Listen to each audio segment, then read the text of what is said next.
2:30, so I'm going to call the meeting to order.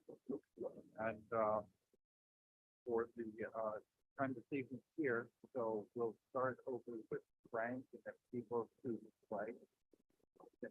Say their name. So Frank, is it go around. Frank Trujillo, River City Chapter member. Jeff Tom, representing ACB Capital Chapter and Vice Chair. Pam Floor, member at large representing seniors. Sherman Aon, representing Agency on Aging Area 4.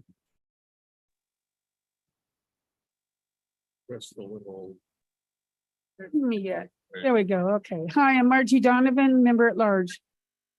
Charles Johnson, member at large. Back there. Sheila Vargas, staff, on the map. Helen O'Connell, Chair of TCP Committee. Virtually, so I can hardly hear the people in the background. oh God, maybe our tech people can raise their voice. Yeah, might have to be closer than Mike. Okay, is this any better, Isabel? Oh, much. Yes. Okay, good. So everybody just get right up to your mic. Terrific. And we have you. That's you. Okay, those are the next members. And someone you want to go around. Has the mic, so maybe just pass it around. Adam. Adam Green, Senior Administrative Assistant. Carmen Alba, VP of Bus Operations. Richard Mitchell, Director of Community Contract Bus Services. Catherine Lucas-Moa, Transportation Superintendent for GO and CBS. JB Canterbury, Director of Customer Satisfaction. Greg Fishman, Senior Community Relations Officer. Sean Reynolds, Program Analyst, SAC Artigo. Austin Griner, Accessible Services. And in the back room. We've got to get the back room. Hi, I'm Dan Pearson. I'm Sacramento Regional Transit IT. So now with that mic, let's go around and have members of the public introduce themselves. Charles, Yes. when staff speaks, they're spoke on the mic, and so as far as I'm concerned, they're up there. So if, when you speak, it would be helpful just to go off the mic for a second so we know where to look. Thank you. Okay. Jeff Tardicky, applicant to an extent.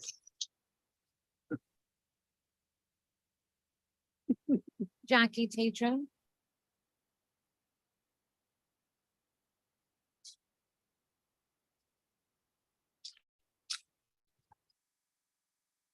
Leslie Tom with the California Council of Plain Capital. Great. And on the Zoom, we have Lisa Capillari. Good afternoon, Lisa Capillari from Paratransit. Okay, did we get it? Isabel Ariola from Resources for Independent Living. Sorry, Isabel, I thought we got you. Not officially, but thank you. Well, thank you. All right, next is the approval of the minutes. I assume everyone has taken a look at the minutes. And I have, I think are corrected, but I'll get everybody else. Yeah, this is the correction to the minutes that.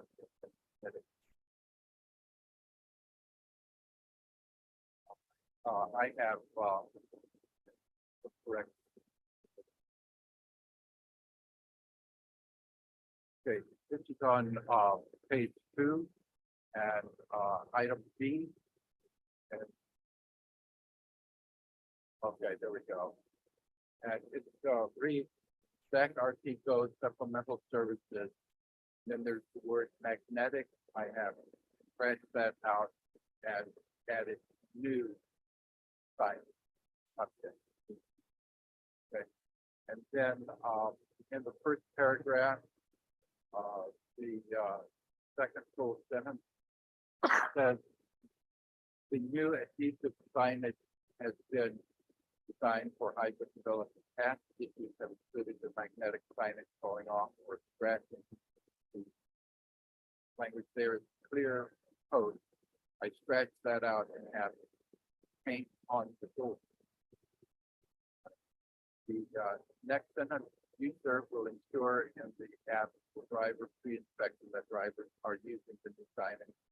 Simply document when it is not in place and the scratched out are to agree and will be unable to see slides when it is not wrong. The next paragraph, Mr. Lozano suggested mystery writers, and I scratched down and random section to enforce magnetic. Replace that with writer check for signage usage. In the next sentence, then it says, Ms. Donovan raised concerns about how the word magnetic is scratched out, and I wrote adhesive. Those are my changes. And those are the results that so, I move approval with the minutes. Margie? I second. Okay. Helen. All of those in favor, say aye. Aye. Opposed? Abstain. The minutes says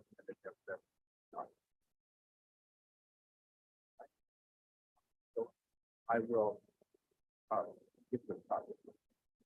Okay. All right. Okay, under the chair report, we have recruitment is ongoing, but I'm happy to introduce Mariano Gonzalez from the California Resource Service for Independent Living, CRS-IL. And is Mariana with us? I don't think I saw it. I don't think so. I don't think. On virtual either. Well, Mariano is the newest member, and we hope to see him next week. Yeah, moving along. So, okay.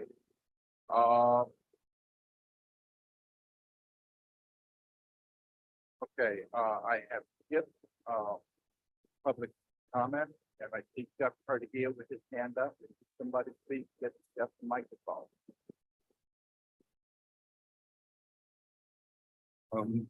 The first thing I'm going to ask for is for in the minutes, I guess you just need to put Jeff, since I am a Jeff. So next time when you want to do the minutes, just put Jeff or Mr. Tartavia, because I am not Jeffrey. I am Jeff.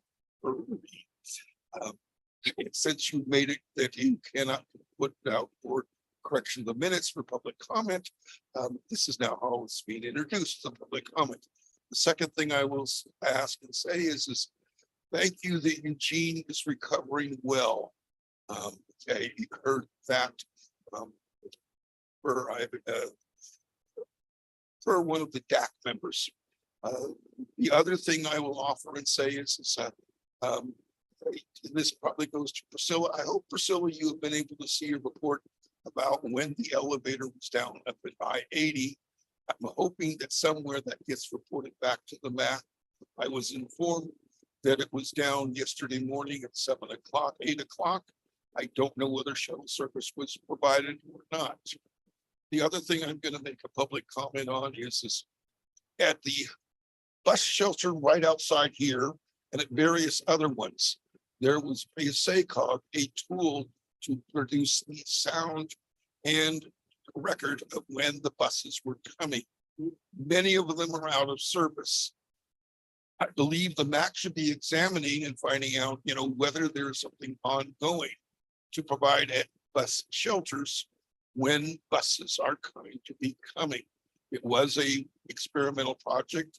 And as I have been doing to the board, I've been encouraging that more public exposure about the many projects that are going on and happen. I would encourage, since you now put yourself on YouTube, is give more information to the public in the way of records and see about finding out what projects that definitely are involved for blind or disabled. There's definitely some rectifications that need to happen. I've spoken of several, and some of them have not been implemented, and several others are still a concern to me, mostly related to before we get to the low floor vehicle. But I suspect my time is about up. So those are things that are a concern to me that I hope as the Mobile Accessibility Committee considers keeping in their plan and keeping reports going on beyond what's happening with the I-80 elevator. Thank you. Thank you very much, Jeff. Any other comments from the public? Okay, seeing none, let's move on to old business. The first item is SacRT Go Open House update. Priscilla. Yes. Alrighty, this is an update. We are nearing the big days. The first day for the open house will be a virtual Zoom webinar, which will be on October 13th from 10 to 11:30.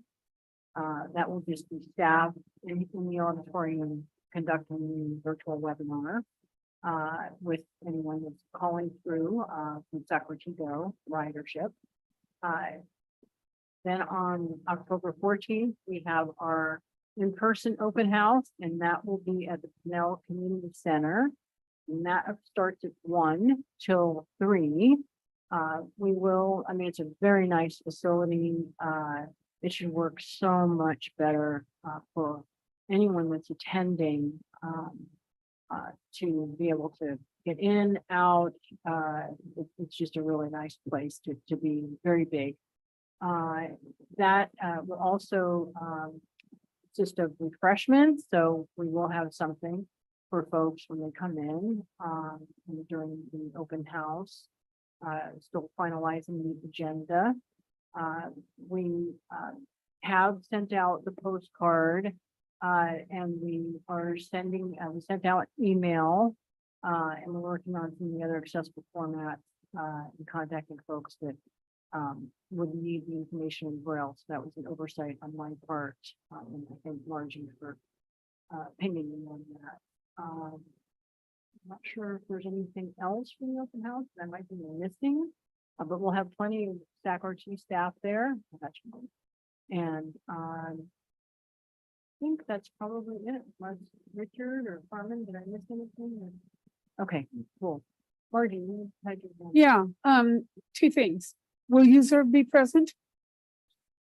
Yes. Oh, I missed that. I'm sorry. No, I might not have acknowledged. I did.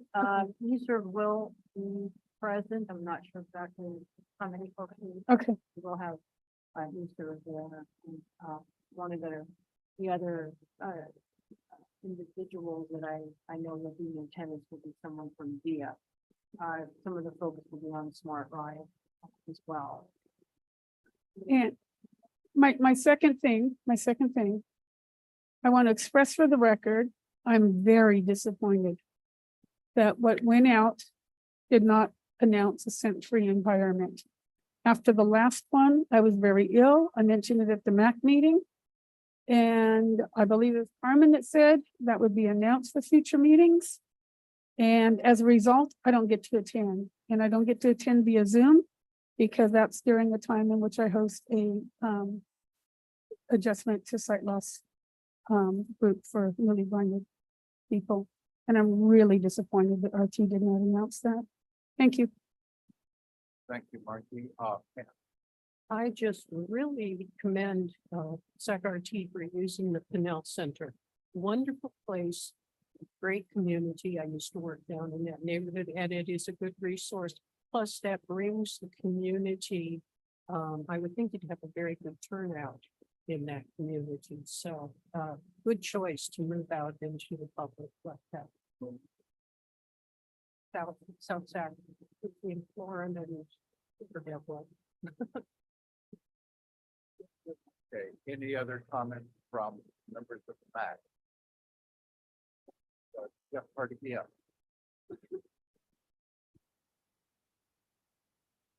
sorry, but you said the first one would it be available via Zoom? Would this be a hybrid meeting or is it only in person? The first one is a virtual webinar, so it's just a virtual webinar on on October 13th from 10 to 11:30. And then the in-person on the 14th from 1 to 3 is only in person. We're not going to have a virtual feature for that. Right, so no hybrid. Right, the other. I have one more question for me. The Zoom meeting is an hour and a half, the in-person is 2 hours. Why is that?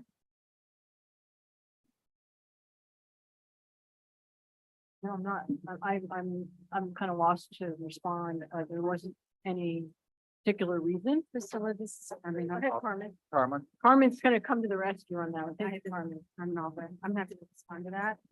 Margie, the reason we did that is because it is not an in-person meeting. There's a greeting and getting everyone situated, sitting down, and then there's also an exiting. And so it takes less time to conduct a virtual meeting than it does an in-person. That's the reason why. Typically in a virtual meeting, you can get started right away on time, and you can also end the meeting quickly. That was the reason for that. Thank you. Would you just off mic say where you are? Carmen Alba. No, off mic, would you say where you are, where you're sitting? Oh, I'm in the back of the room. That's good. Off the mic, please, so we can get your voice. Thank you. Much better. Thank you. No, that was perfect. Thank you. Appreciate that. please use the mic, so I. I would like to respond to your comment, Margie, about the fragrance-free environment. This is a comment that was brought up at the last open house. And I apologize if there was a miscommunication. What I recall saying is that we would consider, and we have considered, there is, however, no way to enforce a fragrance-free environment. So at this time, we're unable to announce a fragrance-free environment. I'd like to respond to that. There's a lot of meetings that I attend. There's DRC, there's many meetings that is announced scent-free. Of course, you can't enforce that. My experience is when it is announced, most people honor that, if not everybody going to that meeting.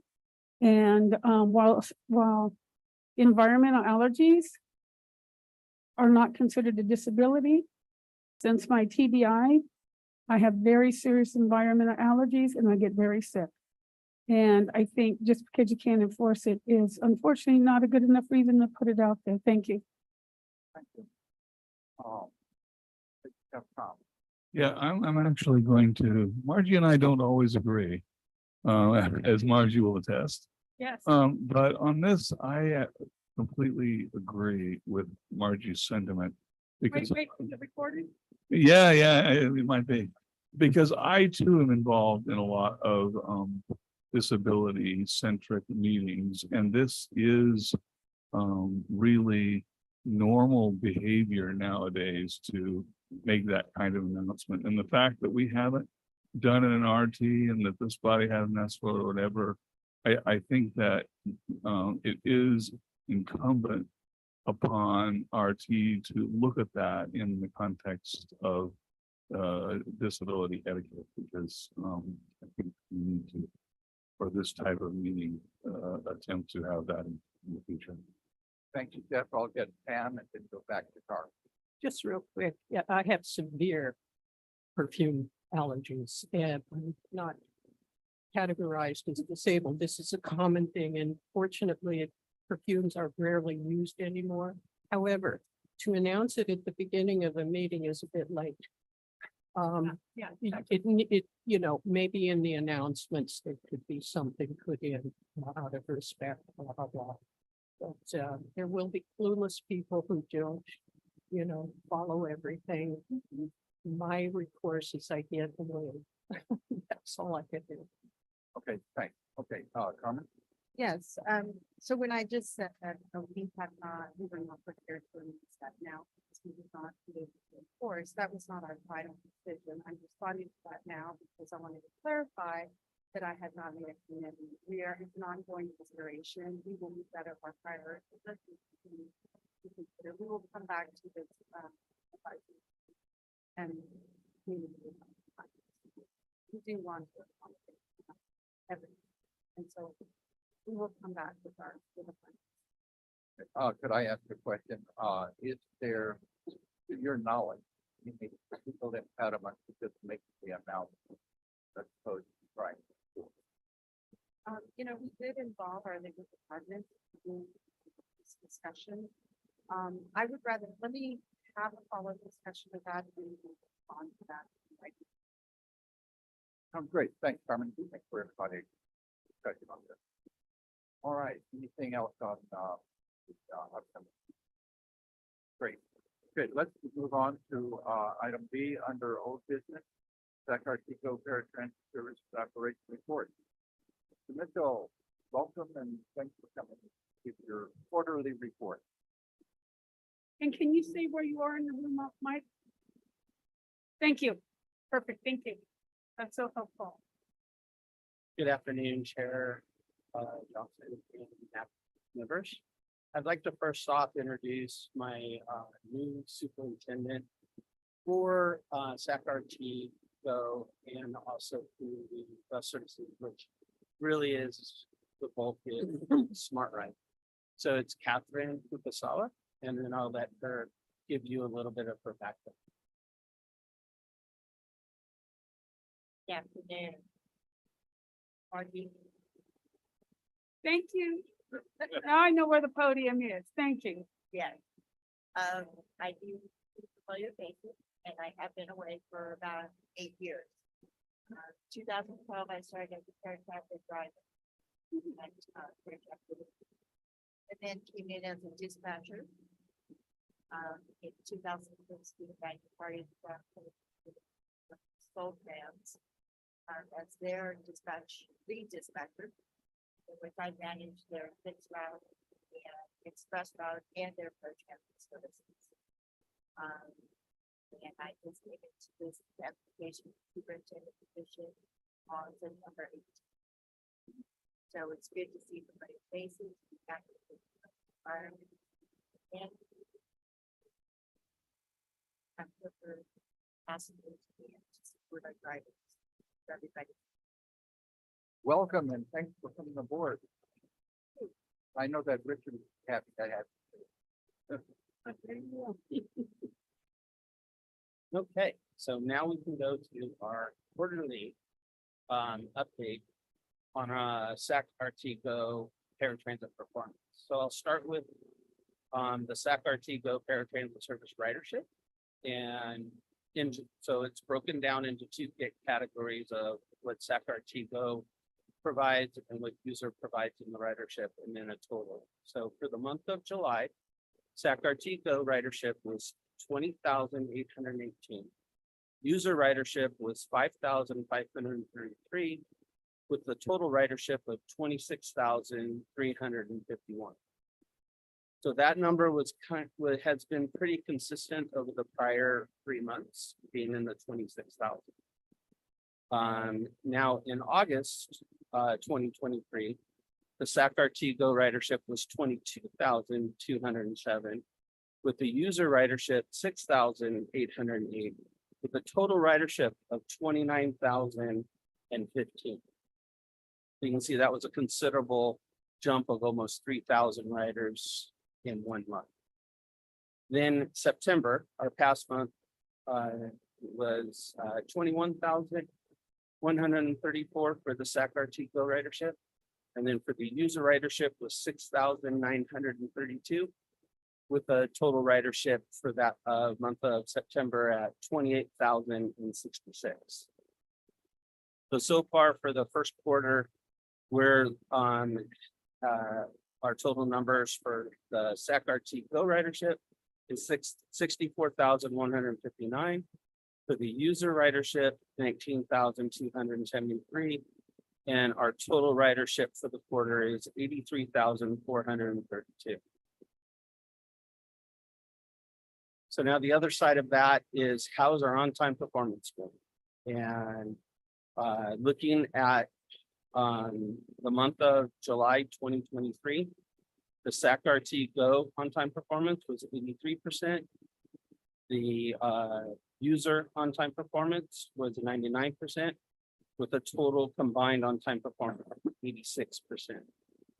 August of 2023, the SAC-RT Go on-time performance was 80%.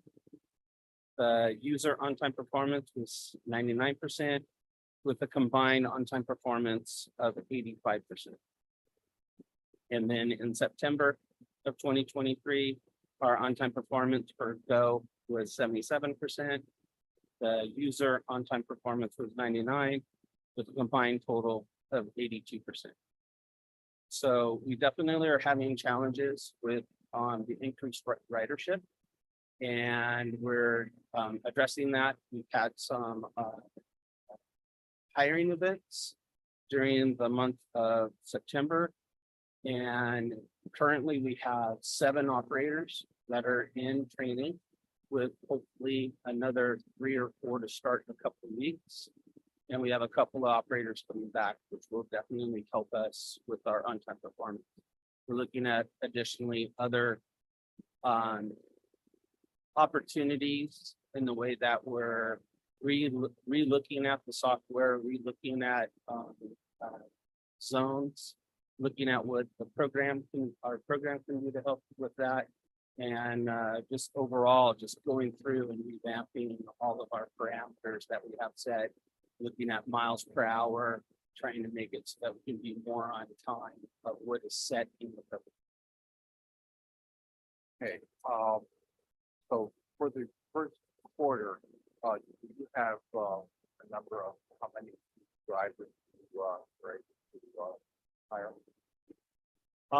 I do not have that with me, but I definitely come back with that number. So, good. And also, when I was looking at the total numbers, my on-break computer was not working, right? What is the percentage of users drive compared to the total? I think they're Yeah, our cap is set at 25%. And let's see if my document here. I know that the on-time performance for September the user percentage of trips going to being sent to user was 25%. It was 24 point something in August, and 24, kind of like on the mid to high end, like 24.5 to 24.8 for July and August. so you're consistently bumping up against that 25%. We're trying to send as many as we can. We are getting or have been getting a higher number returned to us. And I've been in our calls with you, weekly calls with users addressing that. And just so you like a number wise, for the month of September, they went from 121 active drivers to 146. And I think that was an increase of 25 active drivers. And they have, just doing my call yesterday, they didn't quite have the number, but they have quite a few that are in the onboarding process. So they're definitely trying to increase the number of drivers that are available so that we can be able to not have as many being sent back to us and push more of that 25%. Great. And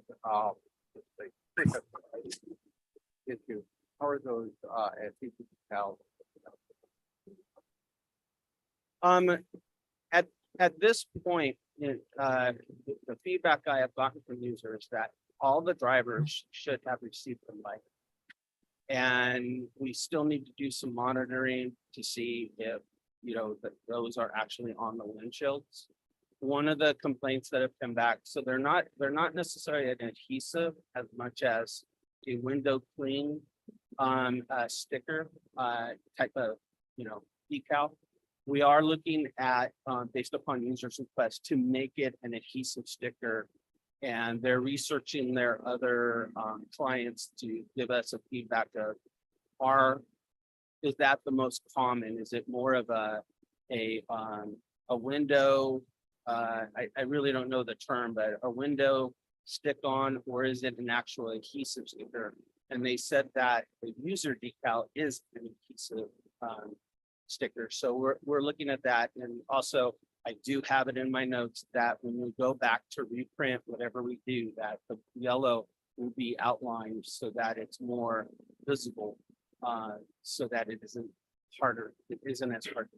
Okay, great. So at present, they are adhesive or they, surface, It's more of a surface adhesion. okay,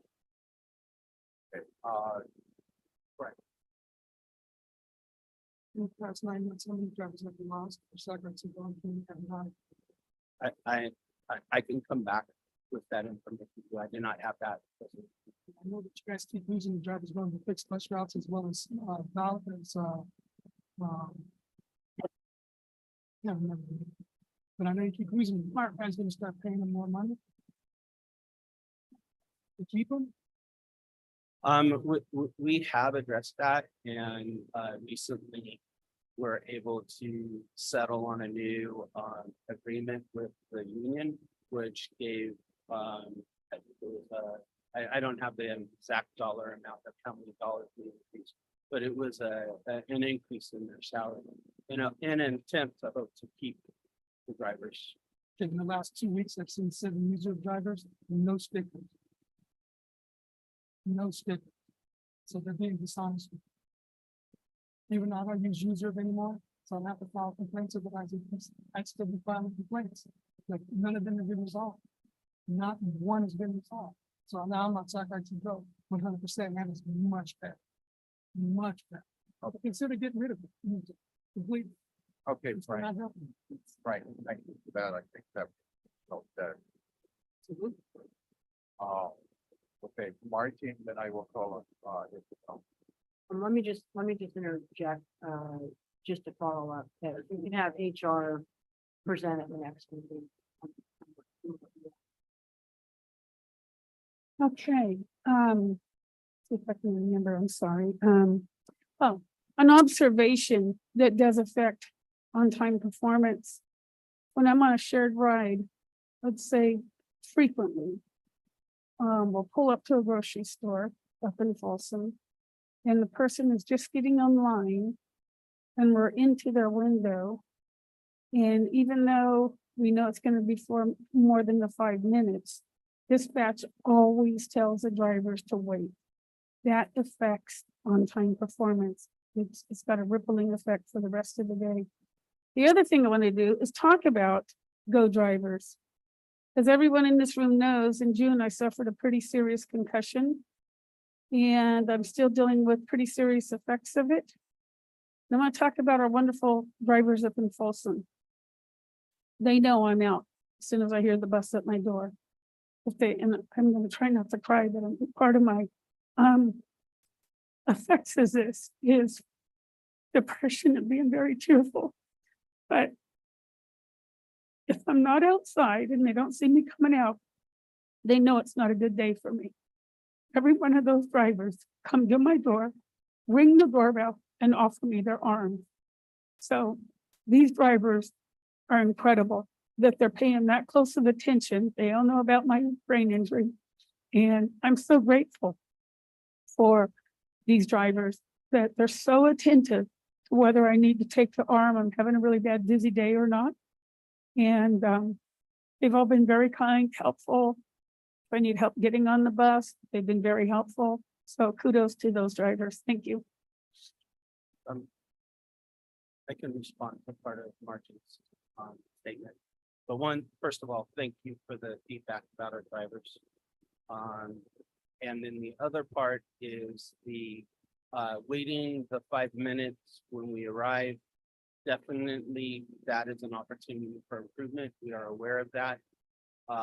Myself and my department, all the vice president and Priscilla have been working on revisiting the enforcement policy that we have and already in our ridership guide. And, going back and looking at other areas that we can have to improve our on-time performance. And one is no shows, late cancellations, and then the wait time at stops. Okay, thank you. Isabel, Yes, we can hear you. thank you. I'm going to bring the topic back to the increased ridership for UServe and Go, correlating with the decrease on-time performance. What does that look like, predictively for the holiday season? And because if you increase the ridership and the on-time performance is predictably going to decrease, do you have something in place for that? I know you said you have some drivers coming on board. We're hoping that they stay with as drivers. Do you have any other strategies? At this point, we're just basically revisiting how the system is working, what our parameters are in the program, because sometimes some parameters that you put in the program could really bog it down in the on-time performance, such as not giving enough time to get from point A to point B. And so we're looking at getting those in line and continuing hiring. We, even though I gave the numbers of how many drivers are in the process scheduled to start, that doesn't mean we don't have drivers that are in the process of being onboarded, which every week I have calls with our HR department, and I had one today. And we have a considerable number. We actually, for the number of openings that we still have, we have more people in the process than the number of openings. And the reason for that is not all of them make it through the process. So we don't want to be behind the ball. We kind of want to be ahead of it and make some anticipations based on past numbers.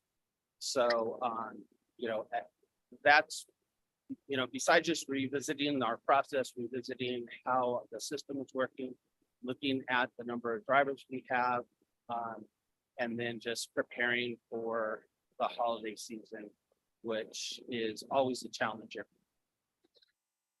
Yeah, I would, I would assume so.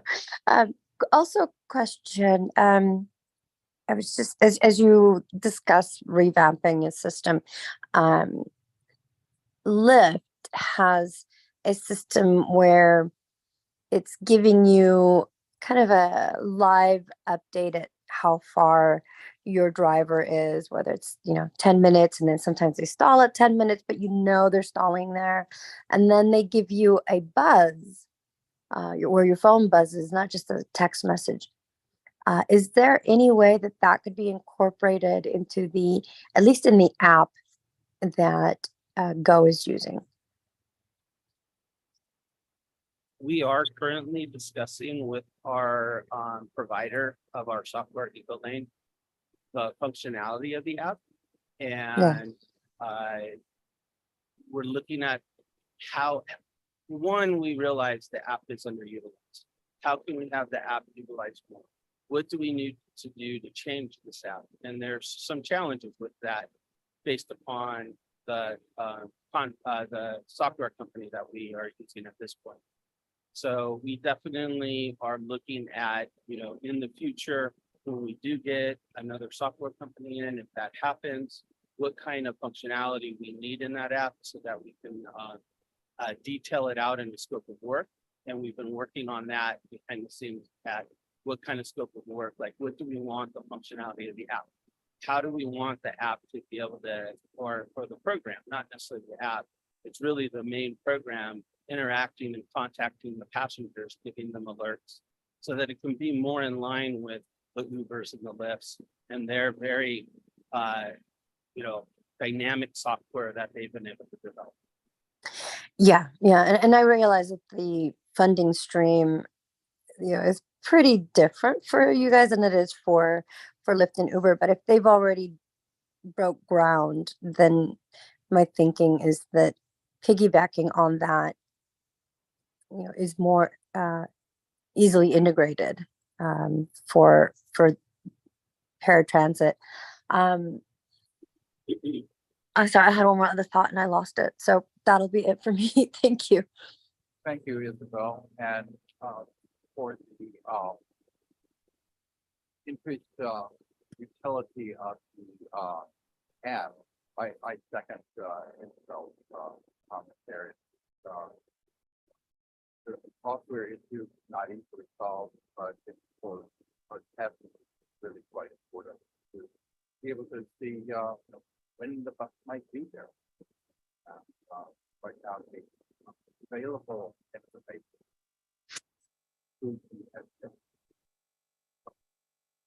Good luck on that. I hope it. Okay, any other comments from Max? I remembered my other thought. Yeah, yeah. For the app, do you have a focus group comprised of users and community members to get that initial feedback before you roll out the app?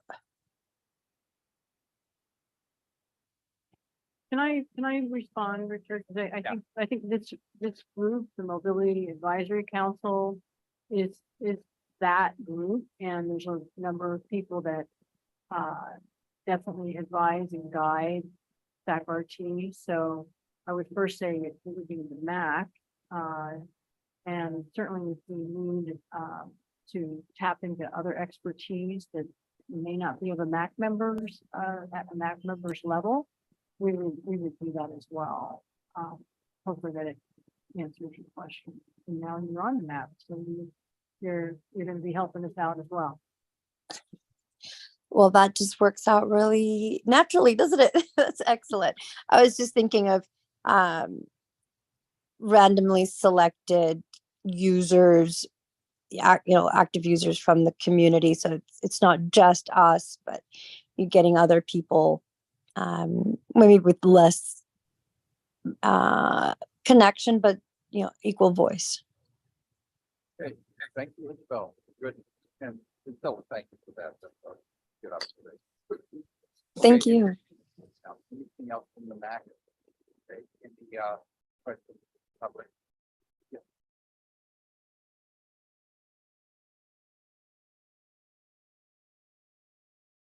How do you determine ridership numbers between the Go riders and the user when some people use them? Or at least they're assigned both. Yeah, so on a daily basis, we go through the passengers that have scheduled trips with us for the next day. We look at first the peak times so that we can send as many passengers that can ride on the user platform during those time periods, and then we fill in with the off-peak hours to get to the 25%. And so in most cases, on a daily basis, because we know that some of the trips are being sent back, we will go beyond the 25%. And then by the time that they send them back, it kind of balances out and gets us to that 25% threshold. That is a union's collective bargaining agreement limitation to us. But that is based upon on a daily basis, looking at who has scheduled trips for us and picking the peak time periods to send the most that we possibly can during those times. Okay, yeah, so you can, Richard, so you can basically count the number of user rides and the total number of Go rides, and that's how you get the number. Yes, and currently, I would say unfortunately, currently, it's a very manual process and it's done by individuals from the SAC-RT Go staff to go through the list on a daily basis. And in some cases, we're looking at over 1,400 trips that have been scheduled. But we are able to sort that based upon the parameters that are in the program of who is able through the eligibility process that we can put on user versus who can. So like one example of this would be if the user does not provide any type of wheelchair transportation. So wheelchair and, passengers are not able to be sent to user for transportation. Okay, thank you. Any other questions? for Richard? Okay, Richard. All right, your statement also brought another thing. How can we ensure that we only ride the bus if we have multiple problems with the user drivers? However that goes to.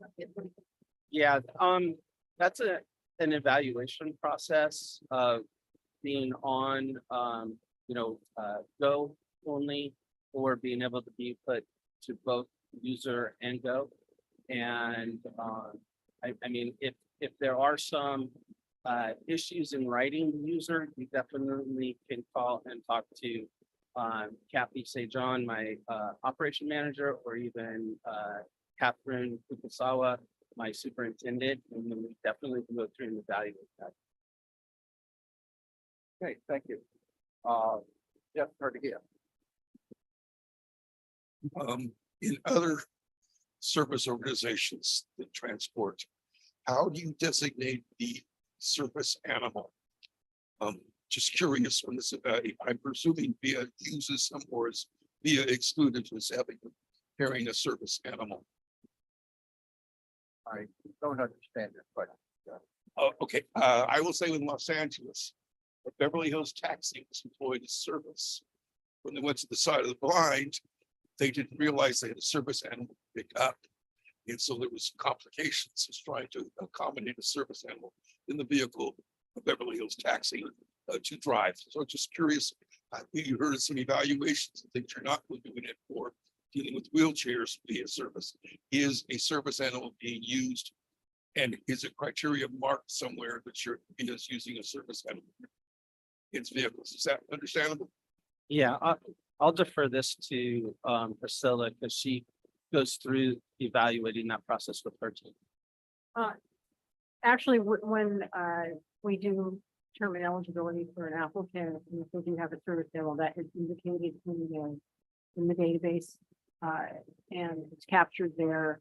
So on the Sacramento Go side, they will know when someone's booking a ride, whether or not there's a service animal that's traveling with that particular rider. So it's known from the very beginning. Yeah, and if they're taking U-Serve, then the U-Serve driver will know that as well. While I have the mic for a second, I think Jeff, you might have mentioned something to someone outside of the meeting room about something going on in the men's room. And okay, I think that's happening in both restrooms, but thank you so much. I just wanted to double check since they were asking. Thank you. Mike. To further answer your question, Jeff, obviously I have a service animal. Every time I book a ride, they ask if I'm taking my service animal. Sometimes I don't. It's rare, but sometimes I don't. And that's just part of making my reservation. The issue with U-Serve is sometimes the drivers don't read their notes. Sometimes they don't even know who they're there to pick up. So they have the information. Go drivers have the information. And that's how they know. Thank you. All right. Richard, thank you very much for a good presentation today and for handling all the questions. You're welcome. Moving on, the nominating committee selection update, Chairman, maybe you can give us a quick update. Yeah, it's in progress right now. We'll have a final answer by the end of next week. I've reached out to several MAC members, so if you haven't heard from me, or if I left a voicemail, please reach out to me. And I will be contacting Ellen so we can work together. Great, thanks. Anytime.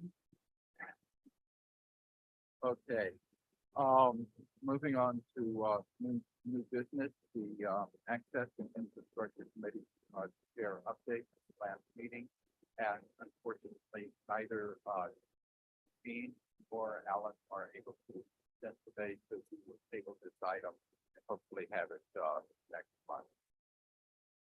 Okay, the last section is,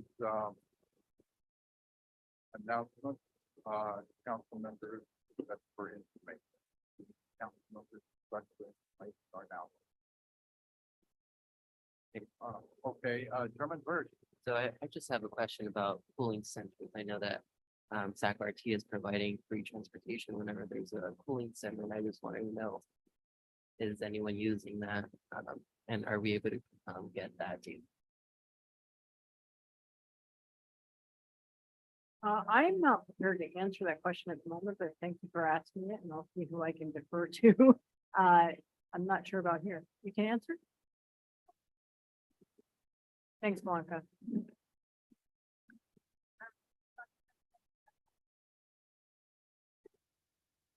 So we did provide some of the cooling centers, this last summer, and we do have a lot of ridership, for that. We provided for, and we work with the county to get all the locations, and we allow, anybody who wants to get there, obviously, to ride for free. From the feedback we do get from the operators, we do get a lot of users. We are working on getting, exactly ridership. I don't have that in front of me, but I can, go ahead and confirm that we do have passengers that use that. We do. I just wanted to point that that's a great service. So I work with multiple counties and I work with transportation services. So Sacramento RT is one of that providers. I just wanted to get some data so that I can provide to them, and hopefully they'll all be able to have the same service. Thank you. Okay, Wanda, thank you. Margie, I think you had your hand up. Yeah, gotta get over my, would this be a appropriate time to add something to the next meeting's agenda? Sure. Thank you. I would like to add to the next meeting's agenda further in-depth discussion about accessible communications between blind and visually impaired passengers and RT. Okay, maybe offline, get together and give me a few more, details of what you have to buy. Sure. Okay, great, thank you. Pam.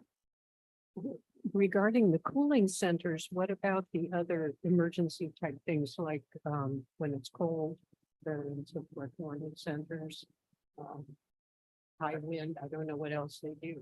But if they do for cooling, is that something SAC-RT does for other similar shelters? I'll respond to that again, and the county will contact us as soon as we hit certain weather conditions to put those in place, and they'll contact us and we'll do the same thing for the heating, their cold warming centers for the winter. Sure. How? I have a question about how does the public find out where the cooling and heating centers are? And how far in advance does RT know about that? So obviously we work, the county will monitor the weather conditions. I think we have 2 weeks in advance that we can kind of see what the weather will look like. They do contact us right away as soon as we know that some of those days are gonna hit the certain, low or rain or whatever it is, heat that's coming in, they'll contact us to go ahead and plan ahead. The county does, if I'm correct, they're the ones that provide that information because they know which centers will be open. So they are the ones that post that information on our flyers. We do have, we list them, and we also provide a link to the county because they'll be the ones providing hours of service and all that. And the county would be, I mean, their regular website, I'm assuming. I don't have it off. I don't know it on top of my head, but each city will place that on their website, that information. Greg Fishman, Senior Community Relations Officer. I dealt with this a little bit in my previous job with the city of Sacramento. So there's several different jurisdictions that may open a warming or cooling center depending on the need. The city, the county, but the other cities as well, sometimes Rancho Cordova, Folsom, or Elk Grove, Citrus Heights will also open a respite center of some kind. And there's generally an operational phone call where people just get organized and say, okay, where are you going to be open? What are your hours? The hours differ sometimes, but they collate all that information, and then the county generally puts it all out in a news release, and then everybody tries to repeat that information on social media channels and in the news media. Thank you very much. Jeff, Okay. Tom, Yes, I'm sure this will probably come up at the next executive committee, but I think it's important that everybody know in advance. I would like to agendize at least a report at the next meeting on the beginning of planning of getting our 2024 work plan put together. yeah, that would be one thing. Yeah, that would Can I be- interject before we move on? Yeah, just a moment. On the heating and Uh, cooling centers? Is that Isabel? Yes. Hold on just a minute, please. Yes, yeah, that will definitely be, thought of the first meeting and also the October back. Second. Okay, Isabel? I wanted to add that we do what the gentleman mentioned about posting on our website and letting our consumers who are at risk know that information. But we also collaborate with 211. And it's my understanding that a lot of people are aware of 211 for those pieces of information. Oh, great, thanks for that. Great. I also wanted to add, Helen, there's a website called eatreadycalifornia.com, and that provides all the cooling centers that are available. And they work together with 211. All right, yes, right.